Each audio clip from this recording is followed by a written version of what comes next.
Assalamualaikum warahmatullahi wabarakatuh. Bapak Ibu calon tamu Allah yang dimana 2 tahun kita di pending tidak jadi untuk berangkat hijrah ke Tanah Suci atau berangkat menunaikan ibadah haji. Kita perlu yakin dan percaya bahwa semua yang terjadi ini bukanlah karena kebijakan pemerintah yang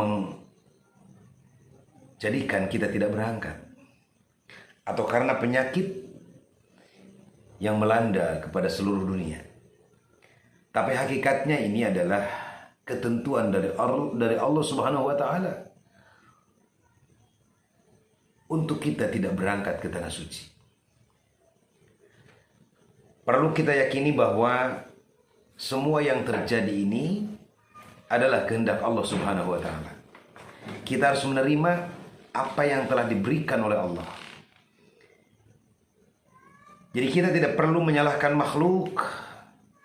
Kita tidak perlu meratapi keadaan karena kita sudah yakin sesungguhnya kita seharusnya berangkat. Karena kita sudah mempersiapkan segalanya dalam waktu 2 tahun. Kita telah siap segalanya tapi tidak jadi berangkat. Ini adalah sesungguhnya Allah belum menghendaki untuk kita berangkat. Hadirin yang mulia, ini adalah ujian. Karena Allah menguji pada setiap manusia ini dengan ujian yang berbeda-beda, ujian yang bermacam-macam yang terjadi pada diri kita. Bukan hanya dengan penyakit, bukan hanya dengan musibah, bukan hanya dengan keadaan atau faktor keluarga yang terjadi, tetapi dengan ibadah pun Allah menguji. Menguji apa?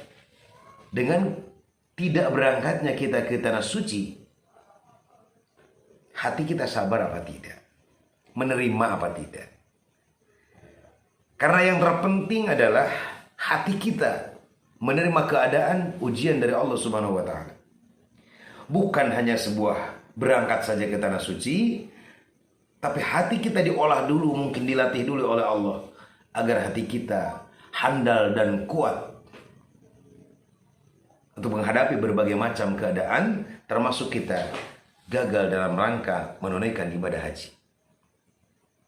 Lalu kemudian ada pertanyaan lagi, orang-orang sudah banyak yang meninggal dunia. Para calon haji udah ratusan bahkan ribuan telah meninggal dunia selama 2 tahun ini. Apa mereka gagal menunaikan ibadah haji? Jawabannya hadirin yang mulia, kita merujuk kepada surat An-Nisa ayat 100,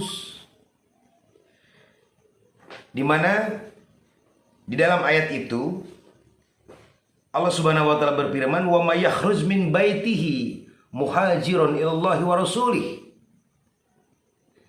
summa yudrikuhul maut faqad waqa'a ajruhu 'ala Allah wa kana Allahu ghafurur rahim." Barang siapa yang keluar dari rumahnya hendak melaksanakan hijrah untuk Allah dan Rasulnya, dia ingin menemui Allah dan Rasulnya, ingin berjuang di jalan Allah, berjuang di jalan Rasul, cinta Allah dan Rasulnya, tapi summa yudrikuhul maut, namun sebelum melakukan itu maut telah menghampiri dia, ajal telah tiba, sehingga itu tidak tersampaikan. Maka bagaimana hadirin yang mulia? Faqad waqa'a ajruhu 'ala Allah. Maka kita telah mendapatkan pahala dari Allah Subhanahu wa taala.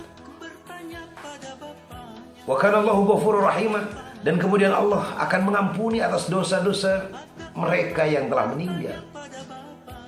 Maka hadirin yang mulia, karena apa?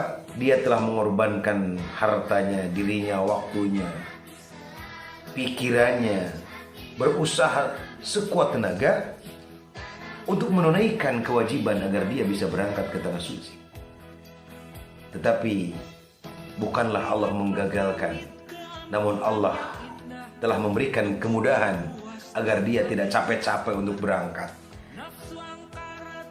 agar dia tidak capek-capek harus naik pesawat, namun pahala telah dia raih. Maka hadirin yang mulia, yakinkan bahwa kita hari ini yang belum bisa berangkat ke tanah suci, Allah Subhanahu wa Ta'ala belum menghendaki kita untuk berangkat ke sana. Semua keberangkatan telah diatur oleh Allah Subhanahu wa Ta'ala. Orang yang tidak berangkat pun itu diatur oleh Allah Subhanahu wa Ta'ala. Sesungguhnya Allah lah yang menjadikan semua ini. Ini yang disebut dengan qada dan qadar Allah. Demikian, mudah-mudahan ada manfaat bagi kita dan selalu bersabar, bertawakal kepada Allah Subhanahu wa Ta'ala, dan semoga kita selalu diberikan kesehatan lahir dan batin, sehat walafiat. Amin ya rabbal alamin. Assalamualaikum warahmatullahi wabarakatuh.